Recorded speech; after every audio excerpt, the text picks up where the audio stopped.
everybody, and welcome here at the 3D Design Bootcamp. I'm your host, Clady, and I'm here today to elevate your design using the amazing 3D and materials features now available for us graphic designers that don't know and don't understand 3D so well. So easy to use and to change our design into 3D. In fact, if you're not a 3D designer like myself, you can really elevate your design. Have you ever wanted to transform your flat art into a 3D sculpture? Well, join me today with this bootcamp, and I will show you how to do so using Illustrator and Photoshop. Also, in these 3 days, we're going to have so much more fun with other professionals. In fact, Aaron and Wes, and let me actually jump real quick into the bootcamp homepage as well, so you can actually register for the future events, because it's not only me, part of this bootcamp. We'll be here to help you and to show you how to integrate these 3D materials and tools in your design. As I say, today we're going to be focusing on Illustrator and Photoshop, and Aaron is then going to show you how to animate and work together with the Substance 3D Painter and After Effects, making your 3D design move. And then, of course, we have our lovely Wes that is going to really go and give us a little bit more of a deep dive into 3D. Of course, don't forget that you can always get a free trial here and start with your 3D art and Substance. For those of you who don't know me, I'm a streamer. I host quite a lot here on Adobe Live, and I also have a design studio in Manchester, UK. And I'm also author on design courses. And I'm super excited to jump back into our file. And before we do so, let me just real quick go back into our home page, because you can actually join me while we work. You can always watch these on a replay, but if you go ahead and click on Remix Clady template here on the home page, adobe.com/event/bootcamp3D, you will be able to download a file, and let me show you what it looks like. So what you will find inside your Illustrator file is an artboard that contains simple lines. And that's the power of our amazing 3D panel and our lovely Substance. In fact, just to give you a quick overlook, as I was mentioning before, if you're looking to create these sculptures and 3D objects, you will be able to do so simply by using Illustrator. Isn't that mind-blowing? And all we're going to be using are these shapes, simple shapes that I've created using the shape tools, such as the rectangle tool or the ellipse tool, and of course the pencil tool to draw some of these lines. Now, before I jump into my workflow, I want to say a quick hello to the chat. I can see people tuning in from all over. We have Seattle, Chicago, Canada, Central Ohio. Jess, lovely to see you here. Monica, of course, feel free to use this time together. We're going to be together for about 30 minutes. Make sure to tune in and in the chat and ask as many questions as you want. I will try to keep my eyes on the chat and answer your questions and experiment together. As I said, you can download this file. This file contains the starter elements and the color palette, so you can follow along and create this amazing sculpture in just a few steps. So let's go ahead and get started. Monica is saying, where is the link again? So we have our lovely moderators that are here helping me out in chat. So I'm sure, here it is. Sam is actually shared the link right there in order to join this stream, download the starter file, but also making sure that you tune in with the lovely Aaron and Wes in this upcoming 3-day of this 3D design bootcamp. But I think that's all with the housekeeping, and it's time to get into our demo here. So as you can see, I'm going to start by using the shapes. If you're wondering, if you're a beginner, this is absolutely fine. If you're wondering, how did I get to these shapes? But really easy. You can find the ellipse shape nested under the rectangle tool. So all I'm doing here is selecting the rectangle tool and then choosing the ellipse tool. You can also quickly access this by pressing the letter L on your keyboard, and then you can click and drag to create a circle.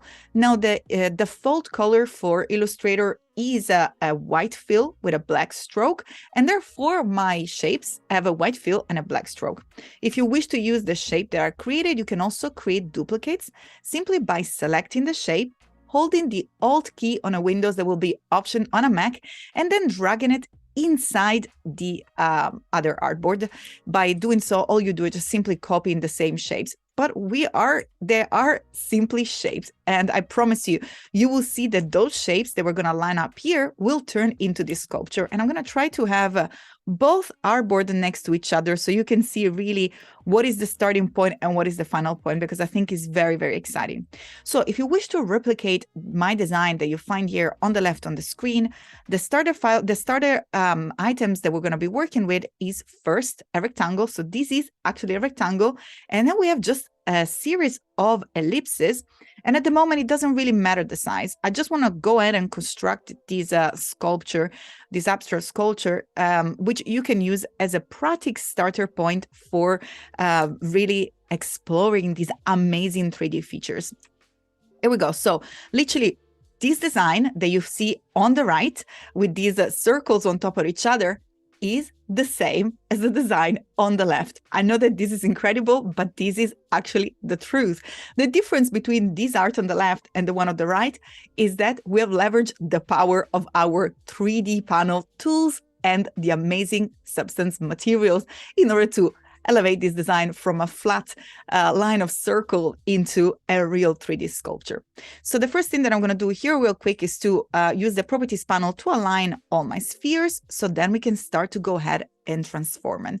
So if you're wondering where we start, well, the starting point will be to open up the 3D panel, and you can access the 3D panel under the window top menu. Here you will find every panel. If you see me using any panel here inside Illustrator, or even when we're going to be jumping in Photoshop, and maybe you do not have the same panel on your screen, the window menu is the place to go in order to find any panel that you want to use. And you will see that 3D materials is just there at the very top, and all you have to do is to click once on it, and it will open up on your screen. Now, before we get started, the 3D panels and materials has three main tabs. One is the object tab that will allow you to transform your object and elevate it from a 2D and introduce it into a 3D world. In fact, you can change the plane and extrude them, revolve them, or inflate. Those are the different properties, 3D properties, in order to transform your graphics. We're going to explore a few of them, if not all of them, during this bootcamp. And then, of course, we're going to explore materials. This is when you're really going to take your design from a 2D flat shape into then a 3D shape thanks to object, and then you're going to bring it back to reality, really taken out of your computer thanks to these amazing materials that will allow you to introduce realistic look to your shapes. And then, of course, 3D is all about lighting and shadow, and here you have amazing control that will allow you to get that realistic look that you're after, and all of these without leaving Illustrator. And as I was saying at the very beginning, you know, I'm not a 3D artist, and yet I created, and you will see we'll be able to create that in just about 20 minutes, probably even less. I'm going to go ahead and see if there is any question in the chat so far. My starter kit is different for the shape, just for information. So the starter kit is only consistent. Thank you so much. I think it was Jonathan and Chelsea. Yes. So the starter kit contains simple shapes because the goal of the bootcamp is for you to create the final design. So here I'm showing you this final design that we're going to be creating together. I just wanted to give you an overlook of what the final result is going to be, but that's absolutely fine. Your starter all includes the color palette, so you can join me and have the same color palette and simple shapes. And let's see if there is any other question. Yes, we will build the final image together. We have Andrew in the chat. Andrew, thank you so much for joining. And also, if you want to go ahead and get the link right away for the template file, I can see that our lovely Sam in the chat has made that available. So you can simply just go ahead and click on the link in order to download the starter file. Fantastic. Caroline, I'm so glad that you make it here. Beautiful. So let's make this magic begin. I would just want to make sure everybody is here together before we actually start to transform our shapes. So let's start from the bottom here. So as you can see here, we have simply a rectangle. And let's go back, starting by the object. This is my personal workflow. I always start from experimenting with the different shapes. So as you can see, the extrude will be the first step to start to create a 3D shape. So literally giving depth to a flat shape. But in particular, to get the same shape that I'm using here, what you will have to do is to revolve this rectangle. Of course, we're going to be exploring the inflate in just a second, but you will see that by revolving a rectangle, you will have this sphere. That's not a sphere, but this flat circular surface that is made by rotating a flat rectangle. Now, the reason why this is black is because I have a black stroke, which gives me a great reminder just to go ahead and use my stroke control and set it to none. And this just will give us a very basic sort of canvas to start with our 3D. So all our shape will look the same. And we can really just have a look at the 3D shape object first, and then we can move into materials and light. Perfect. So as you can see, it just was a click. All I've done is to select my rectangle and then click on revolve. And then perhaps you want to move a little bit the planes of your image by using this amazing axis. And you can see here that once you create your shape, when you start to introduce your shape into the 3D dimension, you can here start to use this slider to revolve it. So here is how much you want to revolve it. Of course, we want a full 360 in order to have the same shape. You can go ahead and taper it on twist it if you want, or also offset it. But most importantly, you can use the preset rotation, so you can work on isometric of axis, or simply use these X, Y, and Z sliders to change the perspective of your shape. And this is a real 3D shape. As you can see, I can rotate it in the 3 direction, these 3 axes. And if you're wondering, is it the same rotating it from the widget tool that is on the 3D shape or from the slider? Yes, it's absolutely the same. Some people prefer the sliders. I actually quite enjoy this tool, depending on your machine and the way that you find them more comfortable for yourself to actually use these tools. I kind of like to use it directly on screen here because it gives me more flexibility. But if you're after some specific settings and you want to be very precise, you can use either the field with the different degrees or simply the slider, up to you. Okay, so these are the first steps to bring your object in a 3D world, and then customize it in the correct position and in the correct view that you prefer. And something else here that I can notice from this shape, as you can see in the final, that I have kind of these curved edges, which it makes it even more looks like a stone. Well, here we're still working with live shapes. In fact, if I come back here and use our little widget corner tool, I can select the corner of the original rectangle, and then I can make this rounded corner, which will reflect into a smoother little shape here when we transform it into the 3D. But let's move on. Now, a few of these shapes are the same, so I'm just going to go ahead and show you real quick what we have applied for this rest of a sphere here. In this case, we're going to go ahead and use one of the tool that I believe is going to become your best friend. I think that this is one of the most fun tool that everybody I've seen on social media, everybody is using and loving this inflate tool. And look what happened. In just one click, I can go ahead and select my little ellipses, and they will be transformed into a sphere. Now, first thing, once you start to transform and circle in a sphere, it will transform only at first one of the 2 surfaces. So if you want to create a perfect sphere, so having 2 sides both inflated, you want to go ahead and make sure to tick the inflate both sides. And just by doing so, you will know that you will be able to have access to a full sphere because both sides will be inflated. So that's perhaps is one of the first things that you want to do when starting to create spheres. And that's also what we're going to do with this sphere here. Now, there are different approaches to what to do and how do we get to these other shapes from the same starting point, which again is an ellipse. So what we're going to be doing here is to start to use the extrude. And with the extrude, you have the chance to really start and have a play with the depth of the object, which you can also always rotate. That is a full 3D object. You can move it in the 3 dimension as much as you want. And of course, you can rotate it. And something else here that is really cool, you can make this object hollow if you wish to do so by turning off the cap for all of appearance, or you can make it so you can give it just a little bit of a cap on it. Once you give it a cap, you can also give it an accent with a bevel, which is quite cool. I'm going to zoom in so you can see the effect here. It'll look better with the materials on, but let me go ahead and show you. You can add different bevels. So you can have a convex shapes, a round shape, and you can change, of course, the width.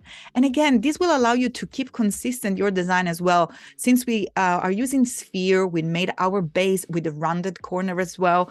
It will be nice to introduce rounded bevels around our cylinder here as well. And as we've done before, you can start to move around your shapes. And as you can see, with a sphere starting by an ellipse, we managed to create very different shapes here. So we inflated it. So we have half a sphere or a full sphere. We used the extrude in order to create a cylinder. Or look here, we can also use an ellipse to go ahead and revolve it. And with the revolve, we're going to create a donut. Again, all I'm doing is to selecting a flat shape and then using the object properties from the 3D and materials panel, and it's done. It's so easy. I have no idea otherwise how you would create something like that. As I said, I'm not a 3D expert. Here for the little donut, if you're wondering how does it look like my original design, all you have to do is to offset it. So by offsetting it, the center of the donut will move up. So it will offset where the center of revolving is actually being applied to my circle, and then to my ellipse, and then here you can start to have a little bit more of a play with it. So that's absolutely up to you. I absolutely love this shape. I think that I've destroyed my little circle. If it was looking a little bit flat, it's because, as you can see here, the original shape. And in fact, let's go ahead and move on into the our outline view. What I've done here is using the Control Y, Command Y, if you're watching from a Mac. By using the outline mode, you can see that those are still our ellipses. They all look the same, but thanks to this 3D and materials technology preview, we're able to transform them into a 3D object. And this is an appearance attribute that has been applied to our shapes. In fact, if we jump real quick into the appearance panel, you will see that you can turn off your shape. In fact, if you perhaps need to change it, and maybe your laptop or your computer is tend to go a little bit slow, because of course this requires quite a beefy machine, especially if you're doing very complex artwork. What I tend to do when I'm creating something a little bit more complex, or when my machine, maybe I have Photoshop or other many other software open at the same time, I tend to go ahead into the appearance panel and toggle off the view of the 3D. They'll make it a little bit more lighter and allow you things like perhaps lifting one of these colors and making any other change to the shape, maybe changing its sides, copy and duplicate it. And then you can always go back and reapply the 3D materials. And as you can see, the color has been changed. Now you can change the color and apply any color to this default material, perhaps as I'm doing here by using the eyedropper tool, making sure that you select the shape first and then pressing the letter I on your keyboard, and you can go ahead and sample any of the color that is available here.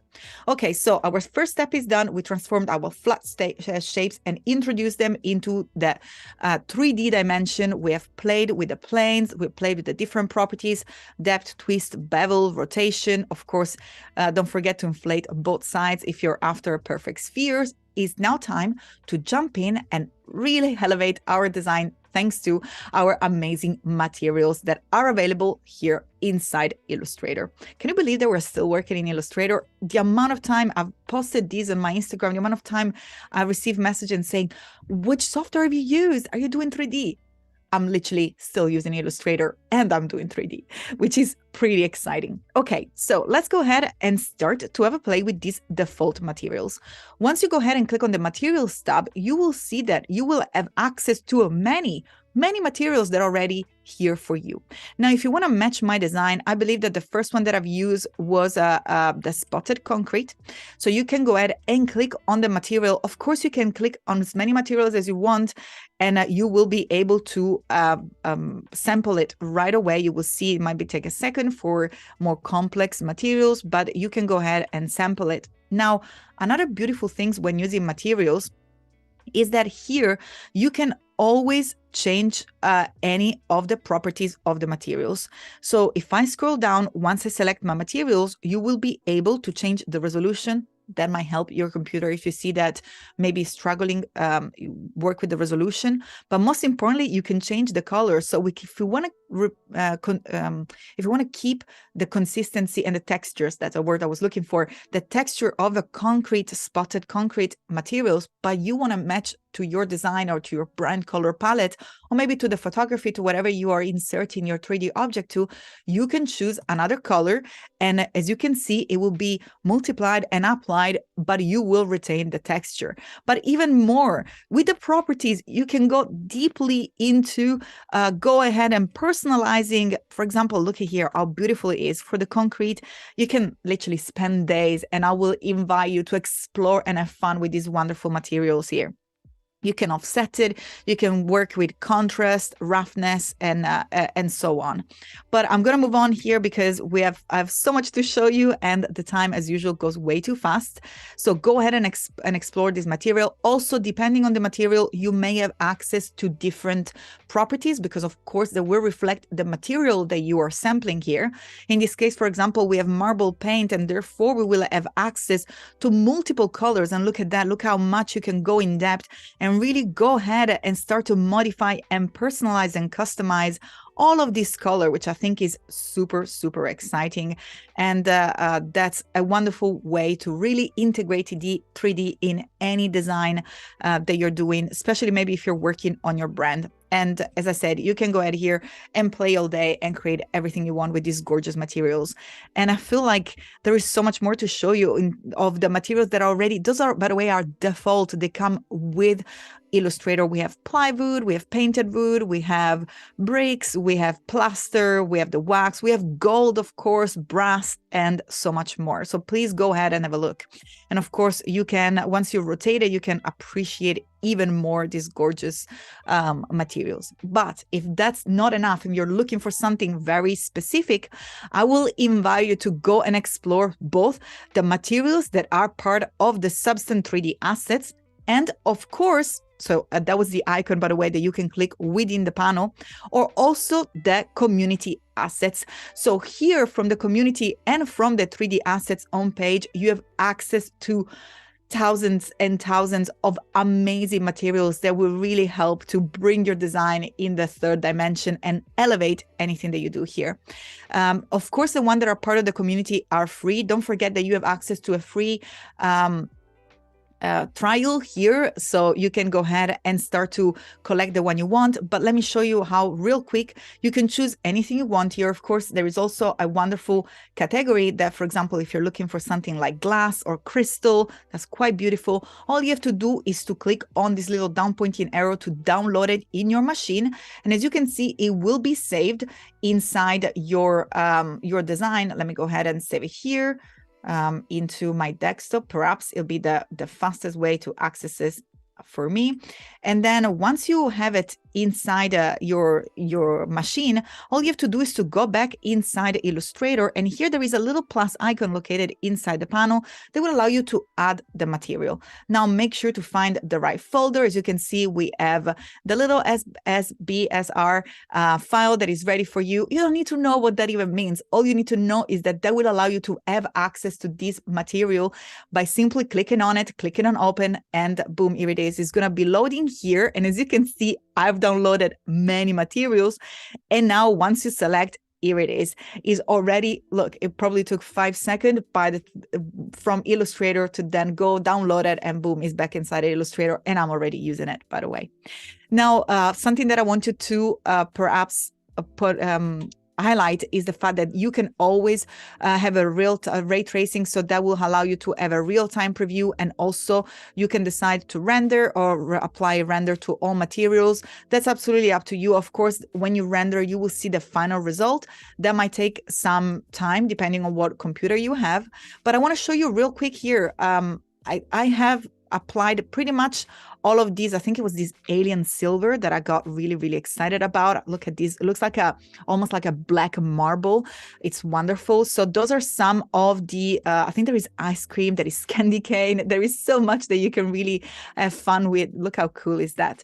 There is more glass, there is leather. There are so many materials. And as you can see here, all I've done is to use the design that I had before. Of course, this is looking a little bit more messy than the one that I've had a little bit more time to play with. In this case, you can always resize the shape. So even if they're live, even if they are rendered, you can always go ahead and change all the properties. You can start from whatever you want. You can always use the appearance panel to perhaps take the 3D down, the effect. And then, as you can see, you can still work with the little ellipse that we started from. But time is going way too fast. Make sure to choose any materials you want to perhaps go back to the composition. As I said, I think if you want to match, the one that I use is a spotted concrete, leather, and then we have the alien little material. I think it's called alien glass or something like that, alien silver, if you want to have that same black marble effect. Now, real quick, before we move forward, of course, lighting, as I said, is part of the 3D. Here you have the sliders that really allow you to take the most out of your material by playing with intensity, rotation, height, how soft or how intense you want the light, and if you do want to absorb and reflect the ambient light. But before we move forward, I want to jump into Photoshop in just a second. I want to show you, I have a lot of questions on how to have created that vase there, and all I've done is literally have the shape that you probably find inside that little template. So this is a line that I've just drawn with a pencil tool, just like that. That's exactly the same. And then I've used the little revolve in order to revolve the shape around. And as you can see, it's pretty much done. Literally from a line, I created a vase. And big shout out to Andrew, because we were having a chat and he showed me this wonderful way. And I was just like, I gotta show that. That's so cool. You can apply some little glass or black leather or whatever sort of things you want. But that was, you know, too easy not to be shown. You can really achieve so many wonderful shapes, starting by pretty much nothing, just like strokes. You can go ahead and create some very, very exciting design, and then you can go ahead and apply all sort of materials that you want. But it is time to jump inside Photoshop. Look at that. That's literally from a stroke. So I really hope that you take your time and have fun inside Illustrator. For Photoshop, we have a different way here. As you can see, I was testing it before going live. What I'm going to do here, I'm going to show you how you can introduce these 3D materials. By the way, I want to make sure that whenever we were talking about the panels before, inside Photoshop, the panel that you'll be looking for is the one called materials. And all I've done here to achieve this result, which is literally having the marble effect plus another material that we apply to it, all I've done is use our type tool in order to create a text. So here simply write whatever you want, in this case materials. Oops, I finally could spell. And then from the materials menu, all you have to do is, with your text layer selected, is to click on any materials you want, and you will see that the materials will be applied. Now, don't forget that here you have more properties for your materials. So you can go ahead and change all sort of like the seed of the materials, how much you want to repeat it, if you want to repeat it perhaps in a more uniform way, or if you want to scatter repeat. And another exciting thing that I think will really make your material stand out more, and that's what I've done in my little sample there, is to apply at a little bevel to it. Sorry. So with a bevel, it just kind of brings the materials, and that's just a style that you can apply to your text. Unfortunately, it is time to say goodbye, but don't forget that there is so much coming up here during this 3-day with Aaron and with Wes. Thank you so much for joining, and have fun using 3D and materials with your design. Thank you so much, everybody. Bye.